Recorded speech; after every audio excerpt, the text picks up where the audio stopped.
Welcome to the College Admissions Process Podcast presented by Prep Expert. Prep Expert offers live online SAT and ACT courses with the best score guarantees, instructors, and curriculum. Go to prepexpert.com to guarantee your child's success.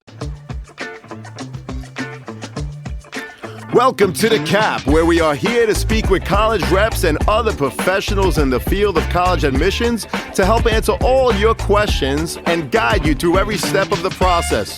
So if you're serious about college admissions, you've come to the right place. Are you ready? Let's talk about it. And now, here's your host, Dr. John Durante. Welcome to The Cap, the College Admissions Process Podcast. I am your host, John Durante, and it gives me great pleasure to introduce to you today Alex El Helou, who is the Associate Director of Admissions at SUNY Maritime. Alex, thank you so much for being here today. How are you? I'm doing well. Thank you, John, for having me. Absolutely. It's our pleasure, Alex. So let's start with an overview, if you don't mind, Alex, of SUNY Maritime. Can you give an overview in terms of unique academic programs and what makes them stand out compared to other maritime or even technical schools? Yeah, so SUNY Maritime College offers 5 different Bachelor's of Engineering programs, all of which are ABET accredited. That's an accreditation given by the Engineering Commission. We also offer 6 different Bachelor's of Science programs, 3 different international business programs that deal with the global market of the shipping industry and focuses on logistics, 2 different science programs, marine environmental science, and a brand new program that we're super excited for. It's called Data Science and Machine Learning. This really focuses on coding softwares like Python and AI generation. We have 1 humanities program. It's an interdisciplinary program that focuses on history, literature, and policy with themes of the maritime industry. We also have an associates program that focuses on limited tonnage and horsepower operations. A lot of individuals who look to work on tugboats or ferries, they typically will go into these programs, specifically the associates. Our academics emphasize hands-on experiences, which is supplemental to classroom learning. And 100% of our students will graduate with a professional experience, whether it's the U.S. Coast Guard license or an internship that directly relates to their academic programs. How we're different, we are a SUNY school, so we're different than the other maritime academies in that sense. We are 20 miles from Midtown Manhattan, so we are in New York City, which is the 3rd largest port in the U.S. We're the first of its kind maritime academy. We're the first maritime college to receive a first of its kind training vessel that costed the federal government $300 million, which is really cool. It was built and designed to specifically train mariners. And we offer dual degree programs. And we also have an option for students to be in 2 separate lifestyles, the Regiment of Cadets or a traditional lifestyle. And something we're extremely proud of is that we consistently rank in the top colleges nationwide with pay scale for return on investment. Well, that's a terrific overview. And I have to tell you that my best friend in high school, his name was Tim, super smart, went into engineering. And of course, he went to SUNY Maritime. Now, I remember when Tim was there in the summertime, he would actually get on the ship with all of the other cadets and travel to Europe for the whole summer. It was an amazing experience. So what can you tell us about those types of trips and other types of hands-on experiences and training that students receive as part of their academic curriculum? And how does SUNY Maritime integrate real-world maritime industry experiences into its academic programs? Yeah, so specifically to the sea term, we do 75-day tours on the ship, freshman year, sophomore year, and junior year in the summer. And students will go all over. It's kind of like a unique version of study abroad, while not really study abroad. Really depending on the year, we go to different ports, a bunch of international. So historically it was 4 international, 1 domestic. It changes every year depending on where we can go and dock. And with the new ship, it changes the opportunities of where now we can even expand our reach as to where we can go. But in terms of hands-on components, we have state-of-the-art labs and simulators, which are really cool that allows students to really take their learning somewhere outside of just the classroom and putting it into real world experience. Like I said before, 100% of the students have to graduate with a professional experience, and that is in the forms of going on the training ship, doing something called cadet shipping if they choose to, and that's kind of like when a student will do an internship on a commercial vessel. And if students choose that they don't want to get a U.S. Coast Guard license and they want to go the typical traditional student route, they would just have to do an internship that directly relates to their program. So if you're studying electrical engineering, you're going to do 2 internships over the summer that are directly related with an electrical engineering firm. If you're in the science program, you're going to do something more research based. So it's a really good way to give students a strong background in what they want to study so that when they're graduating, they have experience already built up, and it makes it a lot easier for them to go and find their employment once they graduate. And I think this is really why the emphasis on our success in students 3 to 6 months after graduation, and nearly 100% of them are employed. And it's because they're so prepared from day one.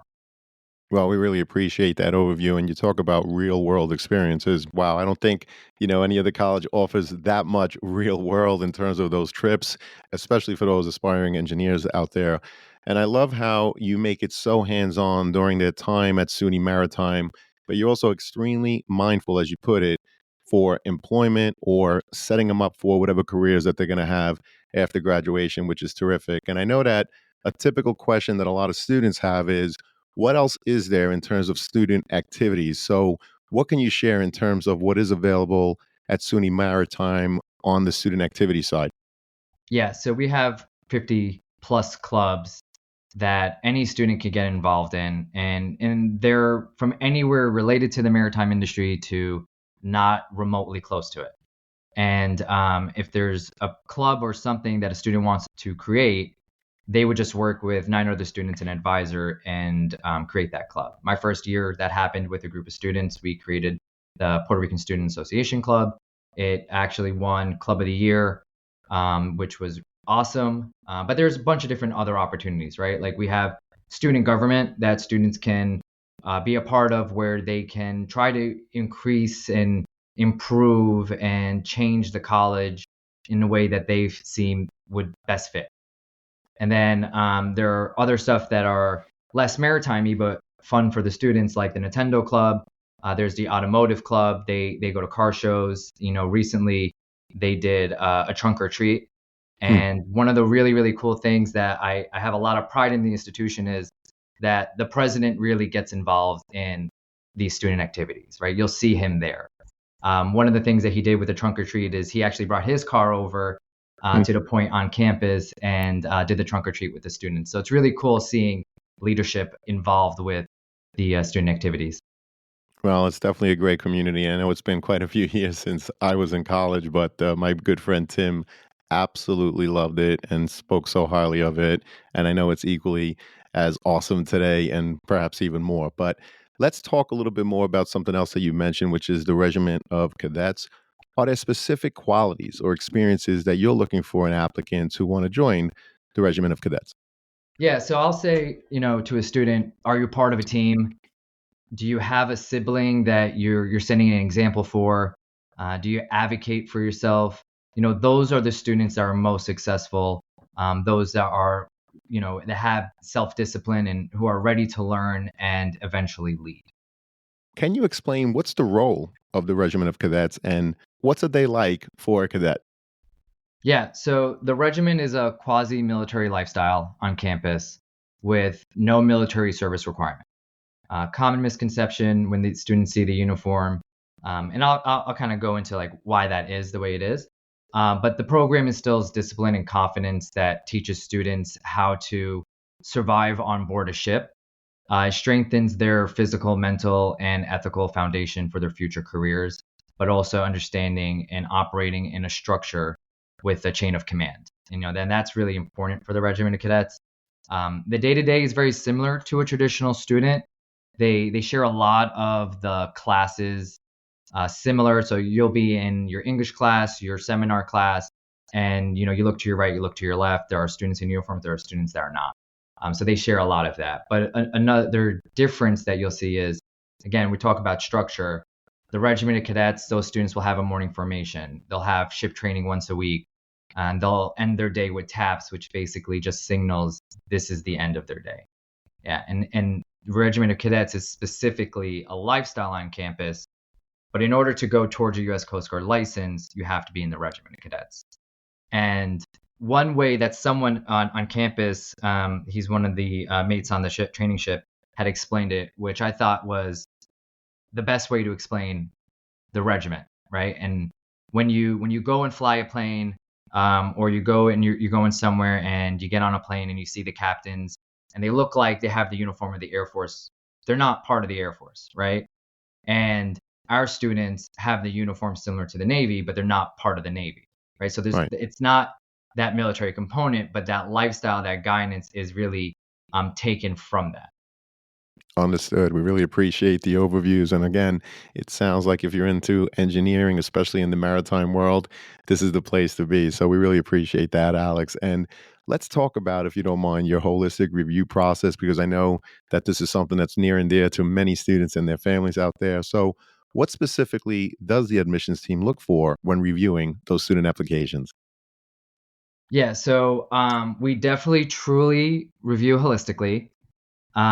We look at all aspects of the application.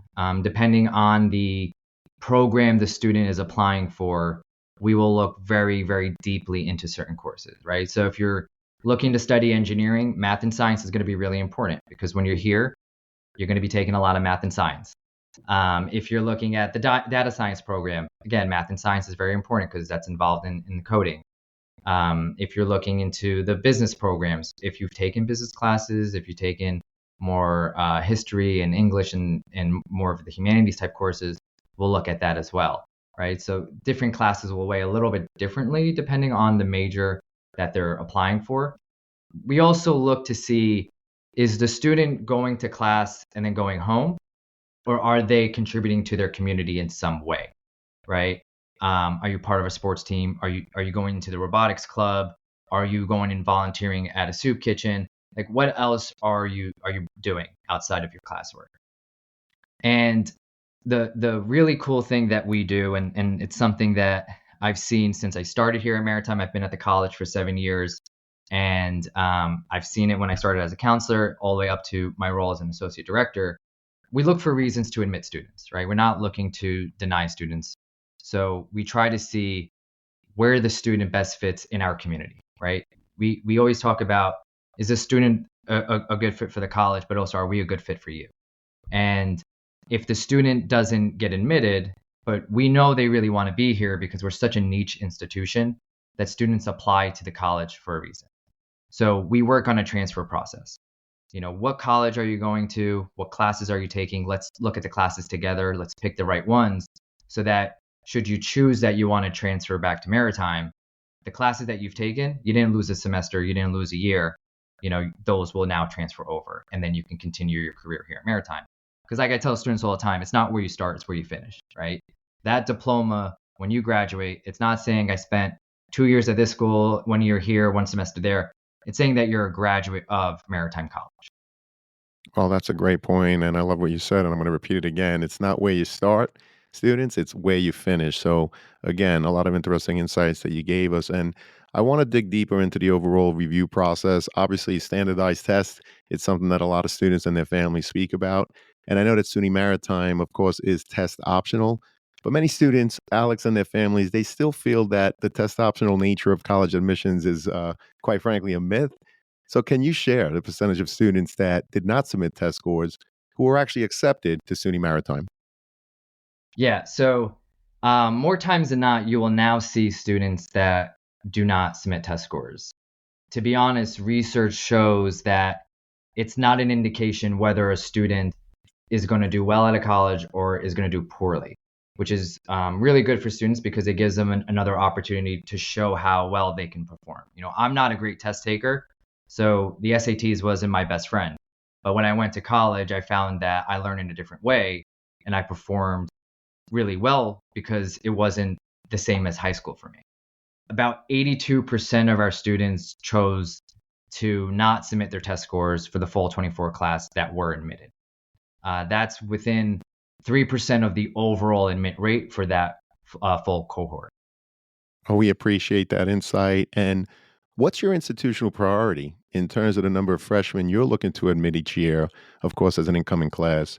And how many overall applications do you actually receive to fulfill that number? Yeah, so we offer a bunch of unique programs, and with the demand of the industry, both maritime related and engineering, we look to fill all the seats that we can each fall, and with the upward trend since COVID. Our application pool has grown over the past few years, which has given us the opportunity to increase our class sizes. Fantastic. And have you seen any recent trends, for example, in students' personal statements that really stand out to you? And can you share some tips, Alex, for really putting together a compelling essay? Yeah, so most students, they think that if they tell a story that evokes a lot of emotion, it'll elicit sympathy and show that they overcame adversity. While it's true, what makes more of an impact is really what we can't see, right? I tell a lot of students that when I look at your application, I see your transcript, I see your grades. I don't know you. I can see your name on your transcript, on your application, but I don't know you. So all I see are numbers. There's a story behind those numbers. So what is that story? And that's where the essay becomes really important, right? Why did you do so poorly this year? Why was there an upward trend that year? And then that's where your personal story of, I experienced this, or I had to take care of this person or that. And it really puts some character and depth into the student. And that shows me, oh, this student would be very successful here. This student has overcome a lot. They haven't performed well in this class, but there's a reason, right? And again, that brings us back to we're looking for reasons to admit our students. We're not looking for reasons to deny them. Well, I appreciate you saying that. You're looking for reasons to admit students, not deny them. But you also said, and I want to repeat it for the students, tell your story. And not only that, explain your story. So if there's a dip in a grade, explain it somewhere in the overall application, students. If not, again, we talk about it all the time.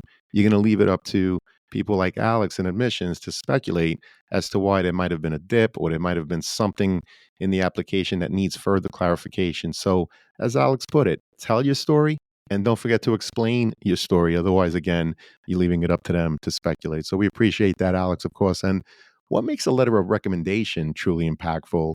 And have there been any notable examples recently that made a difference in an applicant's overall evaluation? Yeah, they definitely do. And I tell students all the time because sometimes they think that, well, I don't need to submit that, right? And I Hmm. say, when you don't show up to class, teachers take note. When you ask someone to submit a letter of recommendation, they can tell you no, or they can tell us that they told you no, Hmm. right? So it will always come back. So always look for the teacher that knows you the best. If you got an A in a class, but that teacher doesn't really know you, but you got a B in the class and that person knows you really, really well, they can truly speak about who you are as a person and as a student, right? How did you perform in the class? Were you coming to class on time? Were you participating in a class? Are there some struggles that you have, and can they tell that you're taking the extra step and getting the academic support? Are you advocating for yourself? These are the students that typically be most successful at Maritime. I also teach a freshman seminar class, and I can tell you the students that just from my interactions with them and how they perform in class, whether they participate, whether they show up on time, whether they come late and they say, hey, I just slept in. I can tell you the ones that performed well in high school. And in terms of well, I'm not talking about getting a 99 in a class. I'm talking about this is the kid that gets up, goes to class every day, and works extremely, extremely hard because that's the behavior that they're going to bring in to the world once they graduate. Well, that's tremendous insight. We really appreciate that, Alex. And this has been a phenomenal conversation. Before I get to the last question, I have to ask, are there any questions that I didn't ask that you wish I had, or perhaps a topic that I didn't bring up that you'd like to leave with us now? Maybe what the best question I tell families to ask or students even to ask at college fairs are how is the job placement after college?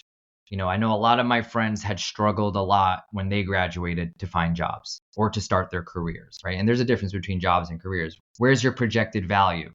And nowadays, a lot of people go to college because it's the minimum requirement for entry level roles. And with inflation and cost of living, you need to find a way to secure these roles. So you have two of the most valuable assets, time and money. So if you're going to invest in me, how am I as an institution now going to turn around and invest in you? So I always ask students, always ask about job placement after graduation. Well, then that has to lead me to the next question. What can you tell us? And you've told us a lot about job placement, but what else could you tell us about job placement at SUNY Maritime? So we are extremely, extremely proud of the success of our students. Between 3 to 6 months after graduation, nearly 100% of them are employed. They do very well. The average 5 years, a student makes about $76,000. Average 10 years, about 164, and it's constantly growing. If a student is looking to work on a ship, they're making starting around 90K, and this is like a 23-year-old. I couldn't dream about this kind of money when I graduated from college. And I'll see people on the road and they'll say, "Hey, did you attend Maritime?" And I said, "No, because if I did, I would be doing something else making a lot more money." That's awesome. Well, we appreciate that, Alex, and you are awesome. And SUNY Maritime is certainly very lucky to have you as we're on the podcast. Unfortunately, it does lead us to the last question, which is, what are your top three pieces of advice that you would provide students and their families going through the college admissions process? So I'll start with the advice that my brother gave me when I was in college. Pick a major that you truly enjoy. The money will always come. And it's really about making the most out of your experience. And what I tell my students when I advise them, the class that you pick, the major that you're going into, you will typically perform better academically in something you're invested in and truly, truly enjoy. So definitely pick a major that you enjoy. Another piece of advice, and this is something I'm going to steal from a counselor that I heard on the road that I thought was fantastic, which is to create an email address that is specifically for colleges. Yes. And it's a Yes. really, really cool idea because now this becomes the central hub for all communications from the college. You don't have to worry about it blowing up your personal inbox. And then you can also share the password with your family, and everyone involved can now be part of the college process. And my last piece of advice, and I tell this to students all the time, all the time, all the time, is to visit the campus. You want to make sure that you walk around the campus and you get a sense of, can this be my home for the next 2 to 4 years? And meet with an admissions counselor, build that relationship, and it does change your experience. Like I said, I've been at the college for 7 years and I still have relationships with students that I recruited from my first year. And I like to joke around. I know it's kind of corny, but I Hmm. do say it. We're very much like Olive Garden. When you're here, your family. We always tell students, welcome to your new home, because we truly, truly care, and we don't call you Maritime College students. We call you the Maritime College family. That's awesome. Well, it's definitely a family, and you really represented it so well today on this podcast episode. I can't thank you enough, Alex. Like I said earlier, SUNY Maritime is so lucky to have you, as were we. Thank you so much, and I hope to have you again, Alex. Thank you. Appreciate it. Our pleasure. And to everyone out there, good luck with the college search. Take care, all, and best wishes. Thank you for joining us on this episode of The CAP, the College Admissions Process Podcast. We hope you enjoyed the show. If you did, please don't forget to tell a friend and follow us on Facebook, Instagram, Twitter, and wherever you listen to your podcasts. I am your host, John Durante, and I look forward to seeing you on the next episode of The CAP. Hey, podcast friends, if you've been enjoying the College Admissions Process Podcast, I'm excited to share my new book, Straight from the Admissions Office, Insider Strategies for College Applications. It's packed with insights and tips from over 250 podcast episodes with admissions professionals designed to make the college process less overwhelming. Whether you're a student, parent, or college counselor, it's a valuable resource for navigating the admissions process. By grabbing a copy, you're also helping to support the podcast. The links are in the show notes. Thank you, and best wishes to all with the college admissions process.